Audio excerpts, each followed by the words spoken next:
So ordinary life is, to a large extent, it's a continuation of research that I started together with Ionat Zurr about 15 years ago.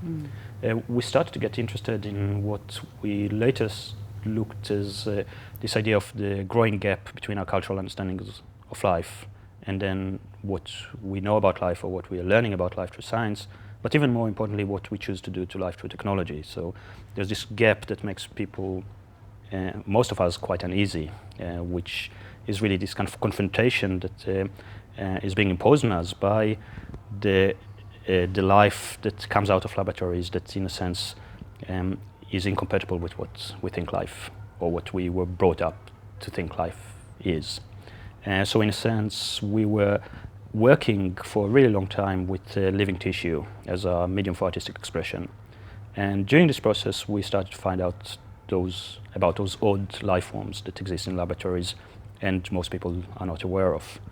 And we developed a piece back in 2007 which was trying to address that, called NOARC. And this piece was looking at, to some extent, the return of the Cabinet of Curiosities. So in a sense, if in the 17th century people started to collect those odd things which represent where God got it wrong, so there were two-headed birds or two-headed calves or different kind of weird creatures, that was almost like a blasphemous act, because it created this idea that actually something is wrong with the way God is going about doing things. And in the 17th century, a person called Carl Linnaeus decided to get it right, and he looked at a way in which we can systematically observe different species and systematically observe nature. And in a sense, that was the birth of natural history, and also the birth of the taxonomical system that, to a large extent, is what is still being used today. And what Linnaeus did was to look at the biblical story of the Ark, where Noah collected animals as couples, and by that kind of distinguishing them from the rest of the other species. And Linnaeus said, okay, if an organism is sexually compatible and can produce a viable offspring, therefore this is a species. So everything outside that is a different species. And that was kind of the basis of what we're still engaging with now in regard to how we see species exists. But this systematic view of life that was brought about by work of Linnaeus and others led Darwin to come up with evolution, and also led to the idea of the fact that now that we know so much about life, or we can systematically look at life, we can also systematically start to manipulate life.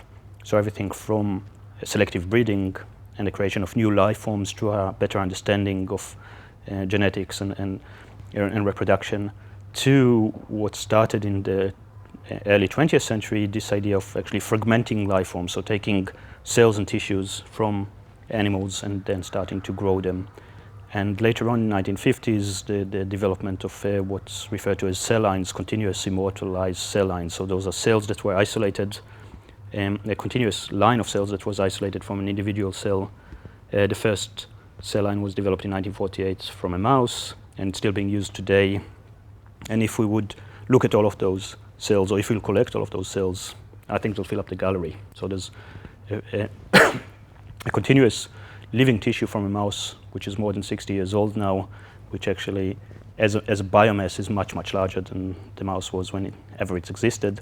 And it's a similar story with humans. In 1951, the first human cell line was isolated from an African-American woman called Henrietta Lacks from her cervical cancer, and those cells are still being used today. And since then, there were many others. But then there was also in the 1970s a new development, which is referred to as cell fusion and hybridomas, the idea that you can actually fuse cells together to create a new cell. And, and those new cells can be of different organisms coming together. The scientist that developed those cells was able to even combine carrot and frog cells. And then he freaked out and said, okay, it's breaking the kingdom barrier, it's a bit too much. So it's not new, but we don't really know about them. Those new life forms, or neo-life forms as referred to, exist in laboratories, and now they're starting to exist in museums and zoos because a new mode of collection of animals as opposed to the old traditional natural history museum collection, is the collection of fragments, frozen living fragments from animals. So they're looking at collecting stem cells, for example, from panda bears or any other type of animal which is on the verge of extinction, as a way of saying, okay, at least we'll have the live biological material that in one day we might be able to revive them and bring them back. But at the moment they're being kept totally abstracted in those tiny vials. The piece, Odd Neolifism, would actually take people through somewhat of an historical journey. So it starts by this portal or an aperture of a two-headed bird, which sits at the very first section of the cabinet as people enter. And that's going to be covered by kind of a red filter, so people would see this somewhat obscured representation of the cabinet of curiosities, this odd two-headed bird that stands there. And then as they would progress up, they would see a very traditional, in a sense, natural history museum collection, which would be kind of broken down into the insects and reptiles and birds and mammals, culminating to some extent with a primate. And those collections are basically are on loan from the Queensland Museum and Queensland University, which were really helpful. And that's the nice thing about this piece, that they're constantly exposed to new types of collections. But within those traditional kind of toxoderm animals and skeletons and the pickled animals that you usually see in a museum, you'll also see small vials, which stands for those cryogenic vials, those frozen vials that museums are starting to collect specimens in now. And then as you reach the last section of the cabinet, you will see the only living thing within this whole arrangement, and that's totally abstracted cells living within this surrogate technological body, this bioreactor, that would also have movement and would be covered by a blue tint.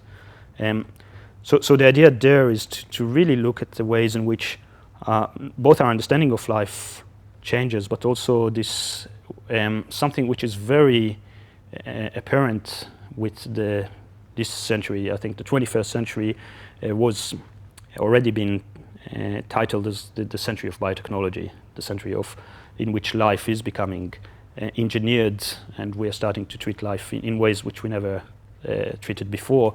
So I think it's quite appropriate to end that journey of the cabinet and kind of, in a sense, the entry to the show with this piece of odd neolifism, with this bunch of totally obscured, abstracted cells which stand outside of the way we usually treat life and understand life, but that's kind of symbolized to a large extent where this new century is taking us.